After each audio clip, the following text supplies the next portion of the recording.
This isn't just one story. It's three. Three different places, 3 different nights, and 3 moments where something felt horribly wrong. A man who appeared too many times in a crowd that never stood still. A shadow that followed through photos, then showed up in real life. And a voice in the dark, calm, patient, waiting for a door to open. At first, everything seemed normal until it wasn't. Because sometimes the scariest part isn't what you see.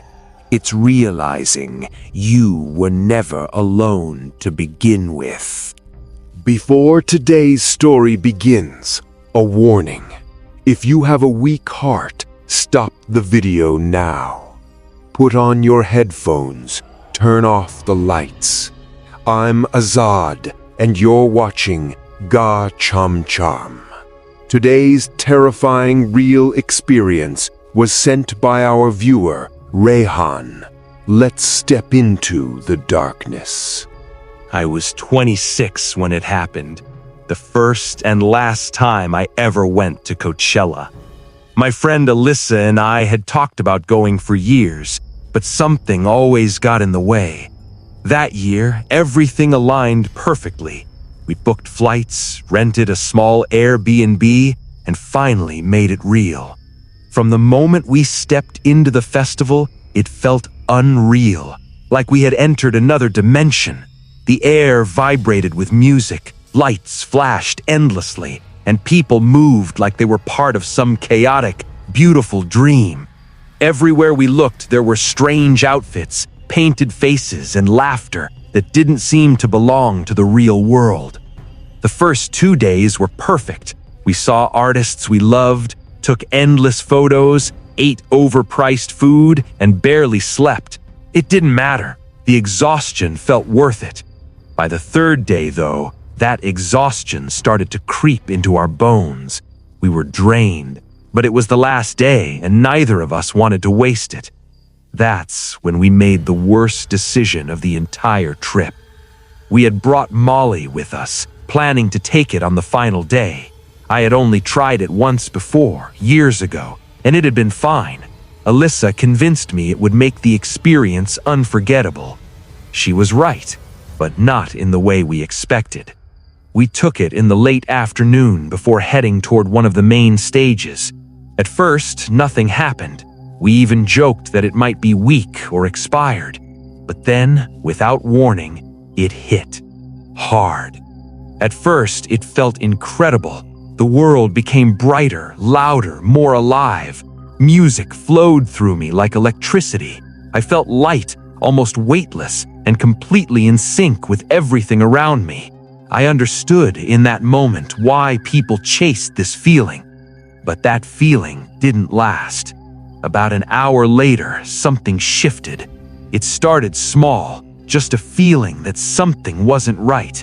Then I noticed him, a man in the crowd. At first, it seemed like nothing. There were thousands of people after all. Seeing the same face twice wasn't unusual. But this wasn't random. It was the same man. The first time I clearly noticed him, he stood about 20 feet away, staring in my direction. He looked older than most people around us, maybe mid-30s. Dark hair, rough stubble, wearing a black shirt and heavy boots, completely out of place in a sea of bright colors. I ignored it. But then I saw him again, near the drink stand, later between stages, again by a fence while Alyssa and I were talking. Each time he wasn't doing anything obvious, just there, watching. By the 4th or 5th time, I couldn't ignore it anymore. "I keep seeing the same guy," I told Alyssa. She laughed immediately, brushing it off. "It's just the Molly," she said. "You're overthinking." I forced myself to laugh too, trying not to sound paranoid. But deep down, something felt wrong. Because it didn't feel like coincidence, it felt like he was following us. And the more I noticed him, the worse my body started to feel. The high turned sour. My heart raced uncontrollably. My jaw tightened. The lights became too sharp. The sounds too loud. The world around me began to distort, not in a dreamy way anymore, but in something darker, something unstable. And every time I turned my head, I expected to see him again. The longer we stayed in the crowd, the worse everything began to feel. What had once been vibrant and magical now felt distorted and overwhelming. The music, which had earlier flowed through me like a rhythm of life, now pounded against my skull like a warning. Every light seemed too bright, every movement too sharp. My heartbeat was no longer excitement, it was panic. And then, I saw him again. This time, he was closer. Too close. He stood just a few feet away, his dark eyes locked onto me with an unsettling stillness. The chaotic crowd danced wildly around him, but he didn't move like the others. He didn't laugh, didn't sway, didn't lose himself in the music. He only watched. A cold sensation crept down my spine. I tried to look away, to convince myself it was nothing, but when I glanced back, he was still there, watching. Then, suddenly, he started moving toward me. At first, it seemed casual, like just another person dancing through the crowd, but within seconds, he was right beside me. Too close. His presence felt heavy, suffocating. He smiled. It wasn't a normal smile. It was slow, deliberate, like he knew something I didn't. He leaned in, speaking near my ear, his voice barely audible over the music. I couldn't catch every word, but I heard enough. Compliments, questions, the tone of forced friendliness that felt rehearsed and wrong. "You look amazing," he murmured. "Are you here alone?" My stomach dropped. "I'm with my friend," I replied quickly, forcing a polite smile while trying to create distance between us. But he didn't move away. Instead, he lingered, hovering, watching. There was something deeply off about him now, not just uncomfortable, dangerous, the kind of feeling that makes your instincts scream even when you can't explain why. I turned quickly to grab Alyssa, hoping we could just leave, but she was gone. At first, I thought she had just moved a few steps away. That happens in crowds all the time. But when I turned in circles, scanning the sea of faces, I couldn't find her anywhere. Panic hit instantly. My chest tightened. My breathing became uneven. The man noticed. "You lose your friend?" he asked. There was something in his voice, something eager, too eager. "I'll help you find her," he added quickly. That was it. Every instinct in my body screamed no. There was no kindness in his offer, no concern. It felt calculated, like he'd been waiting for this exact moment. "No, I'm good," I said sharply, stepping away. Then I turned and pushed through the crowd as fast as I could. I didn't run, but I wanted to. I could feel his eyes on my back the entire time. It took what felt like forever to escape the crowd. When I finally reached an open patch of grass farther away, I collapsed down, my legs barely holding me up anymore. Something was seriously wrong. My vision twisted unnaturally. Everything around me looked unstable. The lights stretched and bent. The ground seemed to ripple, and people's movements left faint trails behind them. It wasn't just a bad high anymore. It felt like my mind was slipping out of control. I wrapped my arms around myself, trying to stay grounded. "Just breathe," I whispered. But breathing didn't help.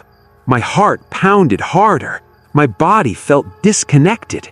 And worst of all, I couldn't shake the feeling that he was still nearby, watching, waiting.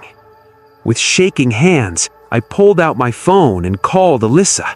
The signal was terrible. Calls failed over and over. Each failed attempt made my panic worse. My fingers trembled as I tried again and again. Finally, the call connected. "Alyssa?" I gasped, my voice barely steady. "Where are you? Something's wrong. I need you." Her voice came through faintly, distorted by bad reception, but she heard me. I quickly described where I was, my words rushed and broken. "Stay there," she said. "I'm coming." Those 15 minutes felt like an eternity. Every second stretched painfully long. Every sound made me flinch. Every shadow made me turn my head.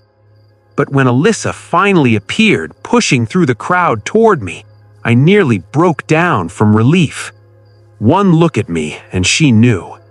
"I'm not okay," I whispered. She didn't argue. She didn't question. "We're leaving," she said firmly. And for the first time that night, I felt like I might actually make it out. By the time we left the festival, I felt like I was barely holding myself together. The walk back felt endless. Every sound echoed too loudly in my ears.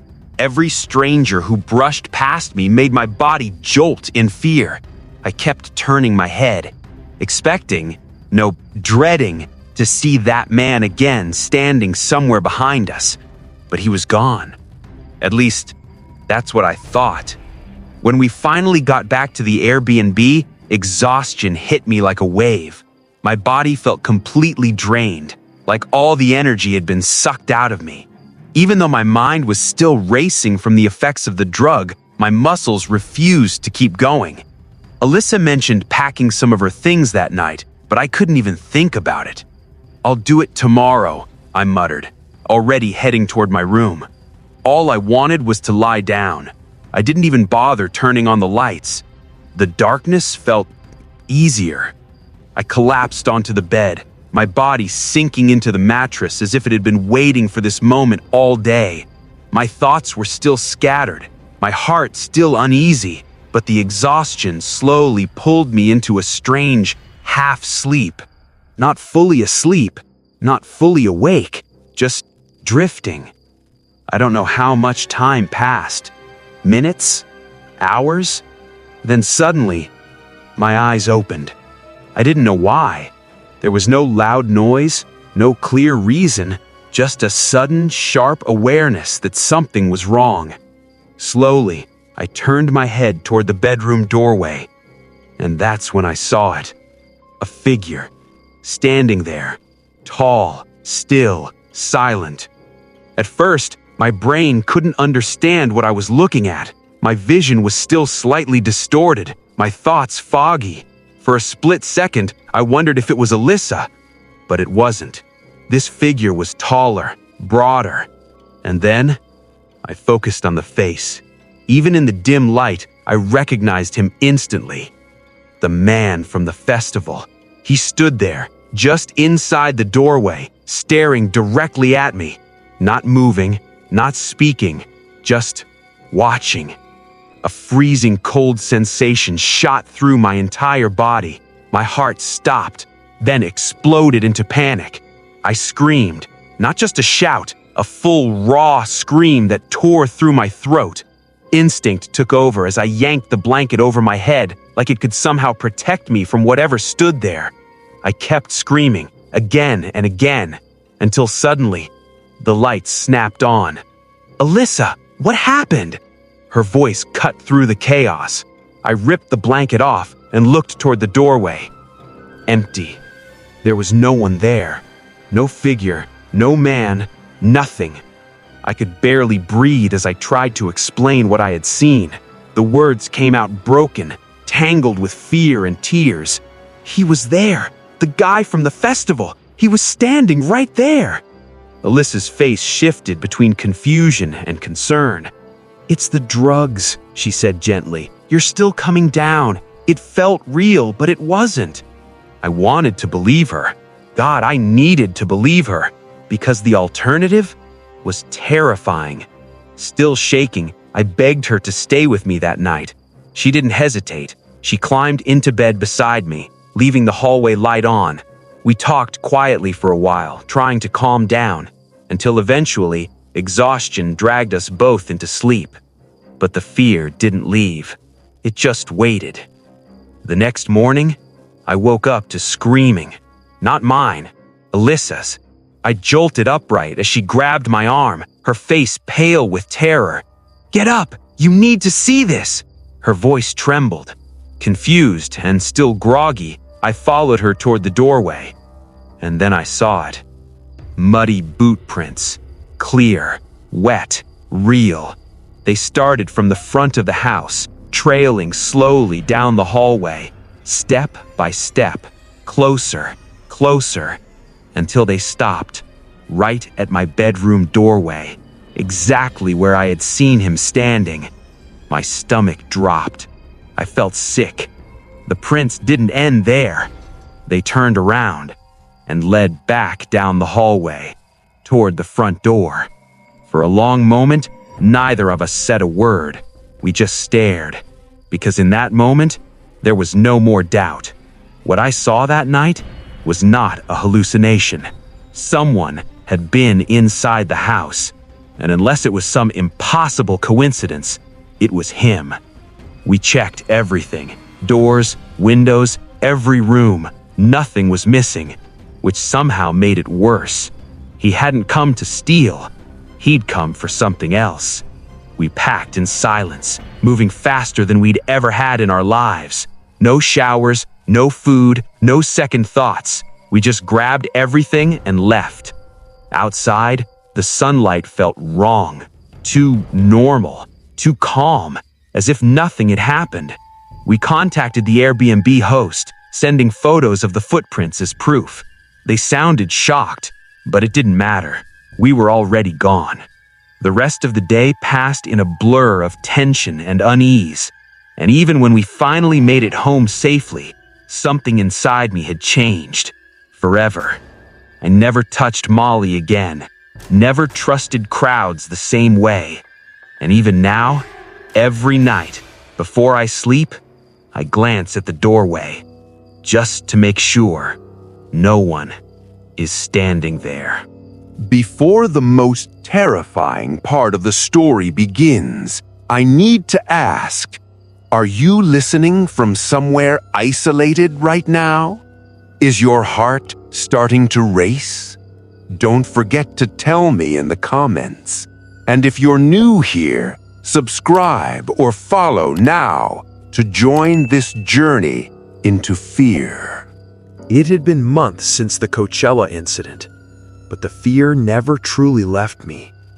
Even when life started to feel normal again, something inside me had changed. I was more alert, more cautious, and sometimes more paranoid than I wanted to admit. That summer, my college girlfriend, Valentina, invited me to visit her family in California. They lived in a beautiful beachside house in San Diego. At first, I didn't want to go. The idea of traveling again, especially after everything that had happened, made me uneasy. But my parents insisted. "Go clear your mind," they said. So I went. The flight felt long and draining, but when I landed, Valentina was already waiting outside with her dad. They picked me up in an old Toyota, and we drove along the coast as the sun slowly dipped toward the horizon. When we arrived, I was stunned. Their house was like something out of a dream, a large beach villa overlooking the ocean, with waves crashing endlessly in the distance. The air smelled of salt and warmth. It should have felt peaceful. And for a moment, it did. Valentina's family welcomed me kindly. Her mother was warm and polite, her siblings energetic and friendly. Everything felt normal, safe, almost too safe. My room was on the lower level of the house, separated from the others upstairs.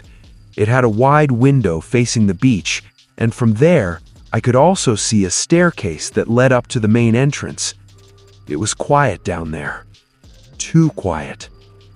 After unpacking, Valentina knocked on my door, pulling me back into reality. "Come meet everyone properly," she said with a smile. Later that evening, she suggested we go to the beach to take photos. The sun was setting, casting a golden glow over everything. The beach was crowded, full of laughter and movement. I agreed to take pictures of her. Dozens of them. She posed, laughed, adjusted her hair, and I kept snapping photos, probably over 100 shots before she was finally satisfied. But when I started looking through the pictures, something felt wrong. At first, I couldn't place it. Then I noticed him, a man in the background. In one photo, he stood far behind her. In another, he was slightly closer. In another, he was staring directly at me. My chest tightened. I kept scrolling, photo after photo. He was there, every single time. Always in the background, always watching. Sometimes it looked like he was looking at Valentina. Other times, he was looking straight at me. A cold wave of unease washed over me. Slowly, I lifted my head and looked toward the area where he had been standing in the last photo. Empty. He was gone. "Hey, do you see this?" I asked, trying to keep my voice steady. Valentina glanced at the pictures, barely paying attention. "Probably just some random guy," she shrugged. But it didn't feel random. Not at all. Something deep inside me stirred, an old fear, one that I thought I had left behind. That same feeling, the one I felt at the festival, like I was being watched, like I was being followed. I tried to shake it off, tried to act normal, but as the sun disappeared and darkness slowly crept across the beach, that feeling only grew stronger. And somewhere, hidden among the shadows, I couldn't stop thinking, what if he was still there? Watching, waiting. That night, the beach felt different. What had once seemed lively and beautiful now felt heavy, almost suffocating.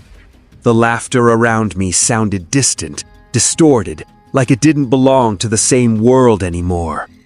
The bonfire crackled, sending sparks into the night sky, but the warmth didn't reach me. I couldn't stop thinking about the man in the pictures. I tried to act normal, to blend in with everyone else. I laughed when people laughed, nodded during conversations, but my mind was somewhere else, constantly alert, constantly searching. Then my phone rang. It was my boss. Relieved for a distraction, I stepped away from the group and answered the call. We talked casually at first, work, schedules, when I'd be back. I tried to sound relaxed. But then, I saw him, standing far down the beach, a dark figure, completely still. Even from that distance, I could feel it. His eyes were on me. My voice faltered mid-sentence. "Are you okay?" my boss asked. Yeah, I'm fine," I replied, quickly, forcing my voice steady. But I wasn't fine, not even close. I turned slightly, pretending not to notice him, but every instinct in my body was screaming. My heart began to pound harder, my breathing shallow. When I dared to look again, he was gone. Just like before, vanished, as if he had never been there. A cold fear settled deep inside my chest.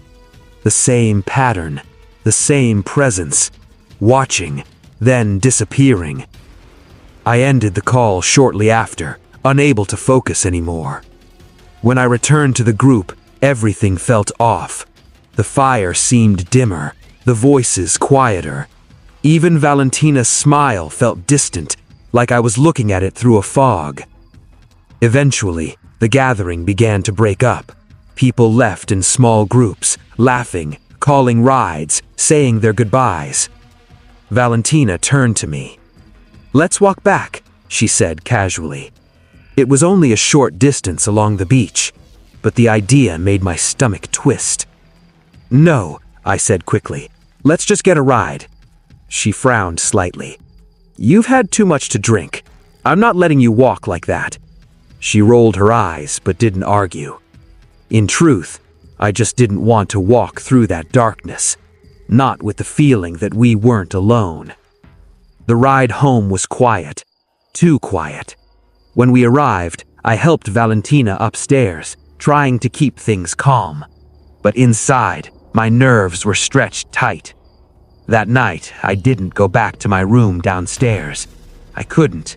Instead, I stayed in her room. It felt safer, closer to people, further away from the beach and whatever might be out there. The next day, I felt sick, not just physically, but mentally drained. My body ached, my head felt heavy, and a constant unease lingered in my chest. I told Valentina and her family that I just needed to rest. They didn't question it. The entire day passed in a blur of half sleep and silence. By evening, the house was empty again. Valentina knocked on my door around 7 p.m. We're going out to dinner downtown. We'll be back before midnight. I nodded weakly. Okay. Part of me wanted to ask her to stay, but I didn't. I didn't want to sound paranoid. So I let them leave, and just like that, I was alone. I must have fallen asleep, because the next thing I remember was a sound, a sharp, repetitive tapping. Tap, tap, tap.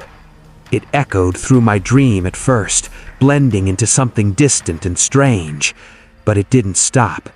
It grew louder, closer, more real, until suddenly, my eyes snapped open. Silence. The tapping was gone. My heart pounded as I lay there, trying to listen. The room felt colder somehow, heavier. Slowly, I turned onto my side, facing the window. And that's when I saw him, standing outside, right at the glass. A man in a black hood, waving at me. My breath caught in my throat. It was him, the same man from the pictures, the same presence from the beach. His face was partially hidden, but I could see enough to know. He was smiling, not a friendly smile. Something darker, something wrong. Before I could even react, he turned and ran, not away, but up the exterior stairs leading to the front door. A surge of panic shot through me. No, no, no, no! I jumped out of bed, my entire body shaking. The front door, was it locked? Had they locked it? Then, I heard it. The sound of the door opening. My blood ran cold. He was inside. Panic hit me instantly. I didn't even think. I ran straight to the bedroom door and slammed it shut, pressing my full weight against it, as if my body alone could keep him out. My heart was hammering so violently I could feel it in my throat. My hands were shaking, my breathing shallow and uneven. Then, the doorknob moved. A slow twist. Then another. He was trying to open it. My stomach dropped. Every muscle in my body locked up as I pushed harder against the door. I didn't dare make a sound. Then, the handle jerked again, harder this time. A thud followed, his weight pressing into the door from the other side. He was trying to force it open. I couldn't breathe. My entire body was trembling. I grabbed my phone with shaking fingers and dialed 911. "Please, someone's in the house," I whispered, my voice barely steady. The operator tried to keep me calm, but all I could hear was the sound of my own pulse pounding in my ears. Then, silence. No more movement. No footsteps. No sound at all. But I didn't move. Not until I heard distant sirens. Not until I heard police voices calling out from the front of the house. Only then did I slowly open the door and step out, every nerve in my body screaming to run. Valentina and her family arrived moments after the police. The look on their faces when they saw me said everything. Shock, fear, disbelief. They kept asking if I was okay, but I couldn't answer. My eyes kept scanning the house, terrified he might still be inside somewhere. Then suddenly, a scream. Valentina. My heart dropped instantly. I ran toward her room. She was standing frozen, pointing at the corner of the ceiling. A small black camera was mounted there, hidden, watching. My stomach twisted. The police immediately took it down. One officer said they'd check the footage and run prints, but the idea of someone watching her room, watching us, made my skin crawl. Then came the worst discovery. Valentina opened her closet. Her clothes missing. Not all of them, just her dresses, her bathing suits, personal things. It wasn't random. He hadn't come to steal money. He had come for her. Or maybe for me. No one knew how long the camera had been there. No one knew how long he had been watching. And no one knew how he got in. We stayed for the rest of the week, but nothing felt safe anymore. Every shadow felt wrong. Every sound made us jump. Even now, 2 months later, I still feel it sometimes. The sensation of being watched when no one's there. The unanswered questions haunt me the most. How did he find us? How long had he been watching? And what would have happened if that door hadn't held? Because I still don't know whether he wanted her or me. Before the most terrifying part of the story begins, I need to ask, are you listening from somewhere isolated right now? Is your heart starting to race? Don't forget to tell me in the comments. And if you're new here, subscribe or follow now to join this journey into fear. Last year, my girlfriend and I decided to take a break from everything. Work had been exhausting, life felt repetitive, and we both needed somewhere quiet, somewhere isolated.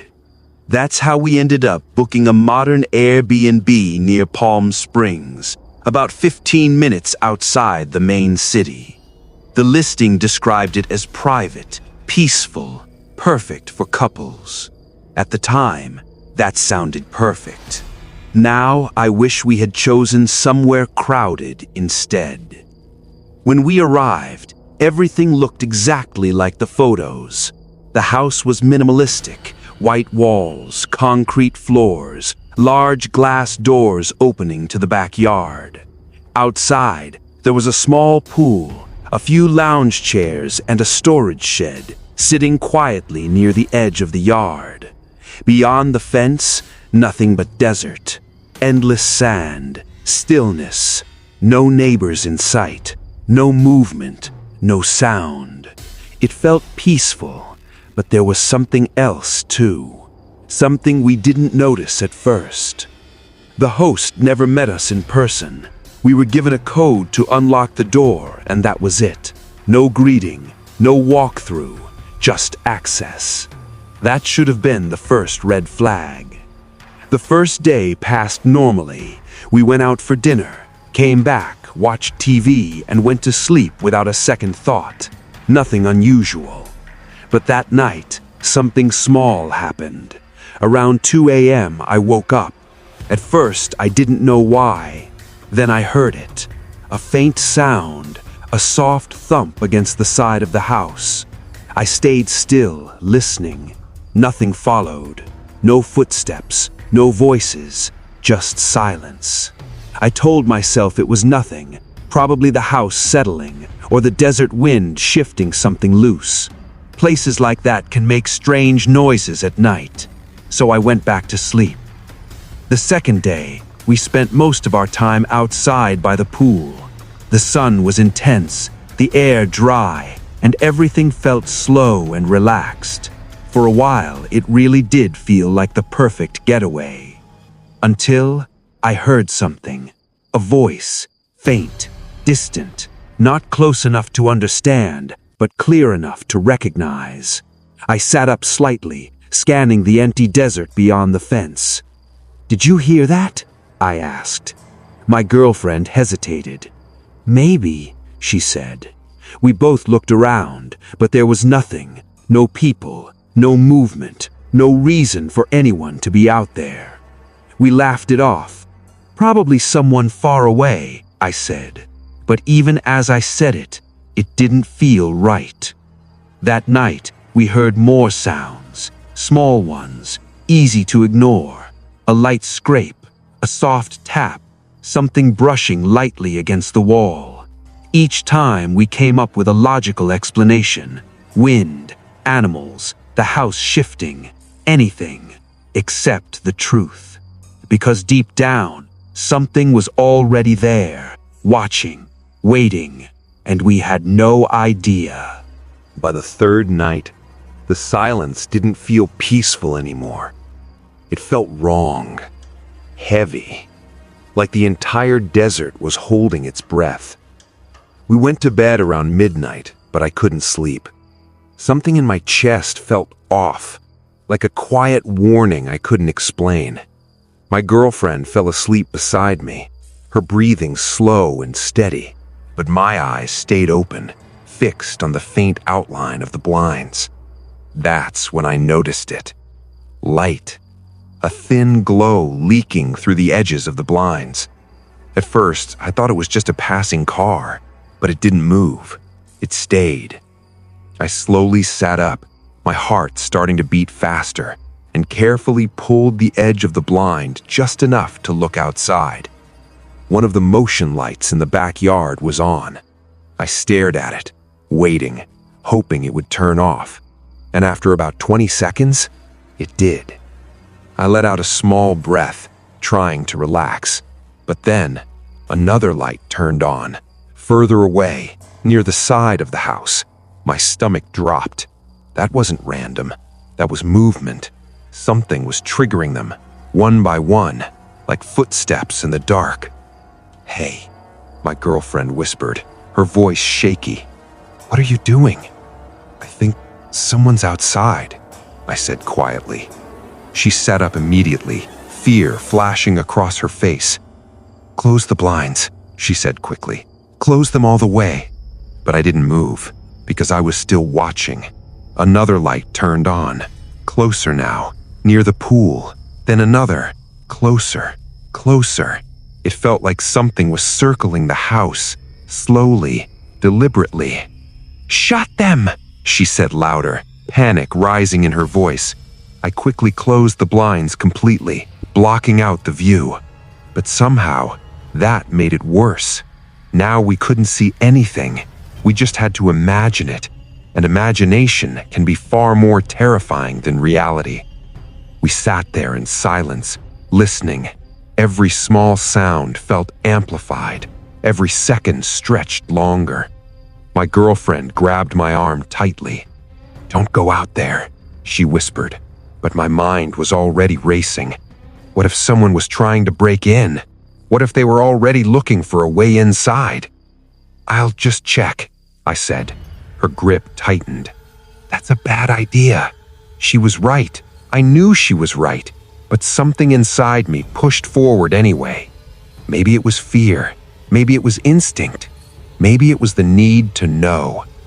I quietly got out of bed and walked into the kitchen. My hands were shaking slightly as I reached for something. A large knife from the counter. I didn't tell her. I didn't want to make her panic more than she already was. The sliding door felt cold under my hand. For a moment, I hesitated. Then I unlocked it, slowly, carefully, and stepped outside. The air was still, dead silent. No wind, no movement, nothing. I stood there for a full minute, just listening. My heart pounded loudly in my ears. Then I started walking. Slow steps, careful, scanning every corner of the yard, The fence, the shadows, the edges of the house. Nothing. No one. After a few minutes, I started to feel ridiculous. Maybe it really was just an animal. Maybe I had let my fear take over. I was about to turn back when I saw them. Footprints. Clear, deep, human, pressed into the sand near the side of the house. My chest tightened instantly. These weren't old. They were fresh. The prints moved in a straight line from the edge of the yard toward the shed. I followed them slowly, my grip tightening around the knife. Each step felt heavier than the last. The closer I got, the worse the feeling became, like I was walking towards something I shouldn't, something waiting. The shed door was closed, completely still, silent. The footprints ended right in front of it. No tracks leading away, just ending. I stopped a few feet away, my entire body tense. I held my breath, listening, waiting. For several seconds, nothing. No sound, no movement, just silence. Then, a voice from inside, calm, clear, too close. "Excuse me, could you open the door, please?" Every muscle in my body froze. My mind went blank. I couldn't move. I couldn't speak. Then, a quiet laugh, soft, low, almost amused. And that's when pure fear took over. The moment I heard that voice, I ran. I didn't stop to think. I didn't look back. Every instinct in my body screamed the same thing: get out. I turned and sprinted toward the house, my grip tightening around the knife as my heart pounded violently in my chest. The cold desert air burned in my lungs, but I didn't slow down. I reached the sliding door, yanked it open, and practically threw myself inside. Then I slammed it shut, locked it, checked it again and again. My girlfriend was already standing there, her face pale with fear. "What happened?" she asked, her voice trembling. "There's someone in the shed," I said, struggling to breathe. He asked me to open the door." For a second, she just stared at me. Then panic took over. "You're serious?" I nodded, and without wasting another moment, I grabbed my phone and called the police. While I was on the call, something worse happened. The lights outside went off, one by one. Then, after a few seconds, they turned back on.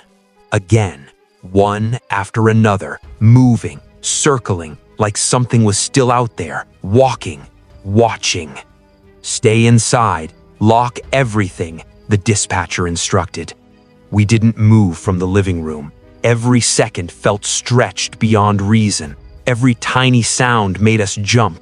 The house, which once felt calm and modern, now felt like a trap. Glass walls, thin barriers, too exposed. It took about 20 minutes for the police to arrive, but those 20 minutes felt like hours. When they finally knocked and announced themselves, I felt a wave of relief so strong it almost made me collapse. They checked the backyard first, then the shed. One officer told us to stay inside while they opened it. We waited, listening, hoping, praying that no one was inside. After a few minutes, they came back. "Clear," one of them said. My stomach dropped. "What do you mean, clear?" I asked. "There's no one in there now," he replied. Now. That word echoed in my head. Now. Meaning someone had been there. They searched the shed and found signs of someone staying inside. Empty water bottles, food wrappers, a temporary hiding place. One officer explained, "Sometimes people use empty or rental properties like this, especially in isolated areas. They hide, watch, wait."